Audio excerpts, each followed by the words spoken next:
大家早安。那在强西南风以及低压带的影响之下，今天还是容易会有些比较明显的一个强降雨出现，因此气象署还是持续进行大规模以及剧烈降雨的加强作业哦。那提醒大家，像是在中南部地区以及东半部地区的话，在今天可能都还是要留意一下会有局部大雨或是豪雨发生的状况。那特别像是在南部以及台东地区，还有花莲的山区，是要慎防有豪雨等级以上降雨发生的机会。那过去这段期间已经有这种比较长时间的一个强降雨了，那所以请大家务必要外出的话，还是要注意一下这个自身的一个安全，那并且要随时留意一下我们所发布的最新的天气资讯。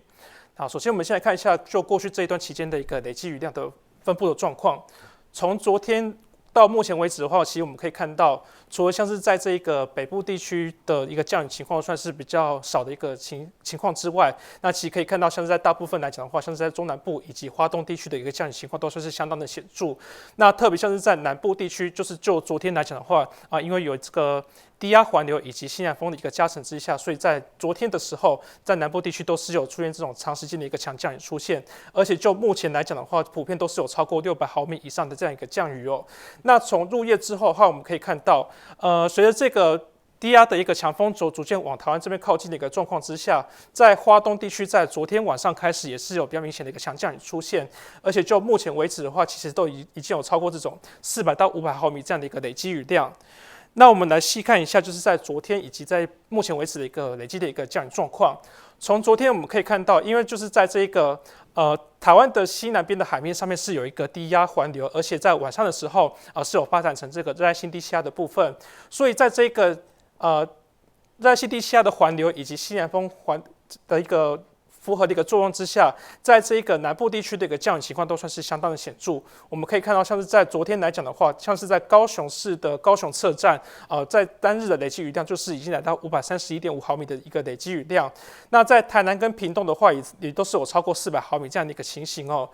至于像是在这个短延时强降雨部分来讲的话，也是一样，都是集中在南部地区的一个状况为主。那像是在最大时雨量来讲的话，主要就是以这个差不多就是在80到90毫米这样的一个累积雨量，然后在3小时的话，只是在122到160毫米这样的一个情形哦。所以在昨天来讲的话，像是在南部地区的话，普遍都是有这种长时间的一个强降雨出现。但是到了今天的话，我们可以看到，我们在这个南部地区的话，其实整个降雨的情况都算是相当的持续。但是像是在花东地区的话，我们刚刚有提到，随着这个低压的强风轴逐渐往这个台湾靠近的一个状况之下，在花东地区的一个降雨情况也都算是有非常明显的一个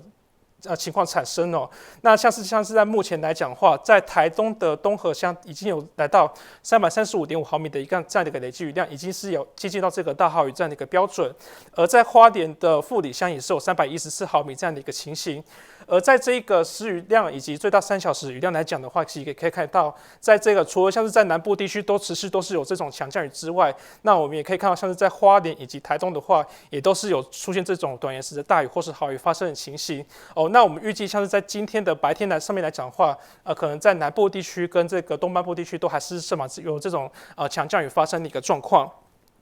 好，那再就是说从风力的一个表现上，我们也可以看到，基本上我们可以看到像是在这一个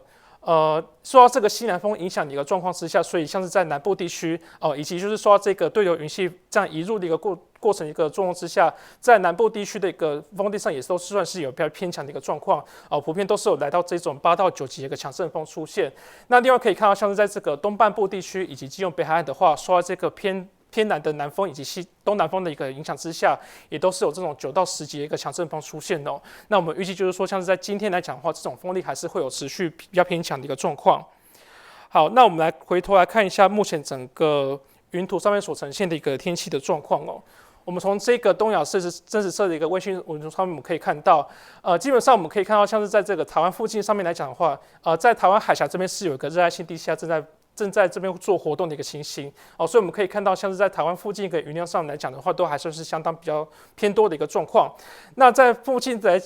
这个热带洋面上面来讲的话，目前是有3个台风哦。那第一个的话，就是在台湾东方海面这个沙德尔台风的部分，然后再就是说在这个越南附近的这个紫檀台风，以及在菲律宾东南方海面这个今天早上8点所刚形成的这个闪电台风的部分。那我们来看一下，就是在这个路径显示图上面所呈现的一个状况。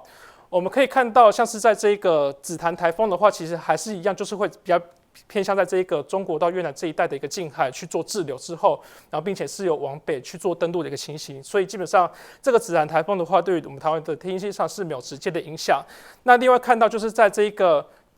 菲律宾东方海面这一个闪电台风的话，目前看起来的话，一样就是会顺着这个低压环流的一个走向，是比较偏北，然后转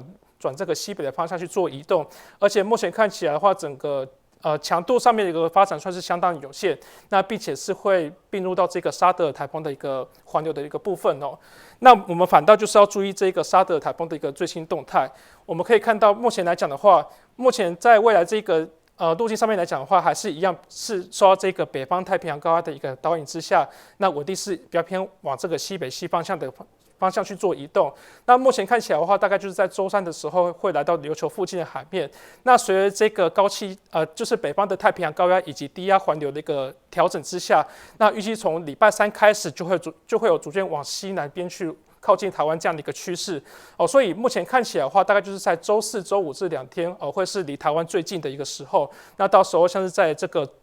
北部地区的一个降雨情况也都会有逐渐增加的趋势，然后在中南部地区的话，也可能就是会受到这个台湾外围环流一个影响之下，也都是容易会有一些局部性的短暂降雨出现。那只是说这个台风究竟会离台湾这一个距离有多近的一个距离，那这个我们还是会持续做观察一个部分哦。好，那再说从这个雷达回波图上面我们可以看到，目前看起来的话，这个热带性低气压的部分的话，目前就是在这个台湾海峡这个地方，我们可以看到，在这个地方的话，是有个比较明显的一个逆时针环流旋转的一个部分，在这个地方做活动。那我们台湾附近来讲的话，可以看到，基本上像是在这个南部的话，因为还是受到这个西南风影响的一个状况之下，都还是有一些对云系治安移入这样的一个情形。那在台湾东半边来讲的话，主要就是因为这个低压环流的整个大低压带的这个比较偏强的南风到东南风这样一个移入一个状况之下，所以可以看到，在这个东半部地区的一个降雨情况，跟昨天相比，其实是有比较明显增强的一个情形哦。那我们可以从这个未来这一个好，我们就直接来看这一个雨量的一个部分哦。从这个24小时的一个雨量上面来看的话，我们可以看到，就今天上半天来讲的话，其实可以看到像是在这个南部地区以及东半部地区的一个降雨情形，都还算是相当的显著哦。那我们预计就是说，像是在这一个嘉义以南地区，应该说就是在整个中南部以及东半部地区的话，都是容易会有一些局部大雨或是豪雨发生的一个情形。那尤其像是在这个南部地区以及这个台东还有花莲的山区，都是容易会有一些局部豪雨等级以上的一个降雨情况出现。那预计是说，从今天的下半天开始，我们刚刚其实有提到，就是整个这个低压的一个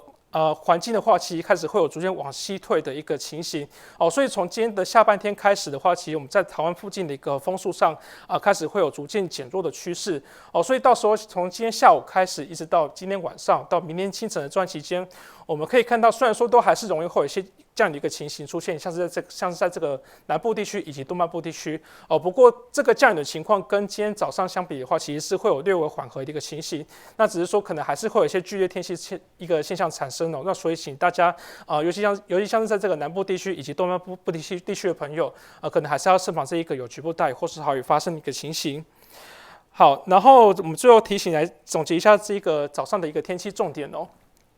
今天的话，还是受到这个强西南风以及低压带的一个影响之下，所以整个天气上都还是比较不稳定的。那特别像是在中南部地区以及东半部的话，都是容易会有一些局部大雨或是豪雨发生的一个机会。特别像是在南部地区以及台东还有花莲的山区，都是容易会有一些豪雨等级以上的一个降雨出现。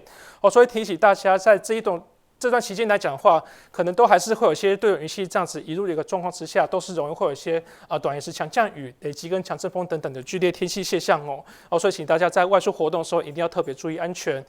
包括像是在这个山区上面来讲的话过去这段期间已经有长时间这种一种强降雨出现的，所以在山区的一个土石含水量都算是相当的高哦。所以如果说非必要的话，请大家不要前往山区活动，那并且要慎防这个坍方、落石以及土石流以及溪水暴涨等等这些现象产生。那再就是说，在这个低洼地区上面来讲的话，可能还是要慎防这个积淹水的部分，然后在行车右路上面也请都要留意这个路面湿滑以及低能见度这样的一个情形。那再来就是说，在今天白天的时候，可能在这个西南部跟东半部的沿海上面的一个浪高，风浪都还是会比较偏强的一个状况。那前往海边活动的话，请特别注意安全。那最后我们提醒就是这个沙德尔台风的话，预计从下周三开始，这礼拜三开始就会有逐渐往西南、往台湾这个方向去做靠近。所以到时候你影响台湾的一个程度上面来讲的话，我们还是会持续做追踪。那请大家一定要留意一下这个沙德尔台风的一个最新动态。以上就是今天上午的记者会说明。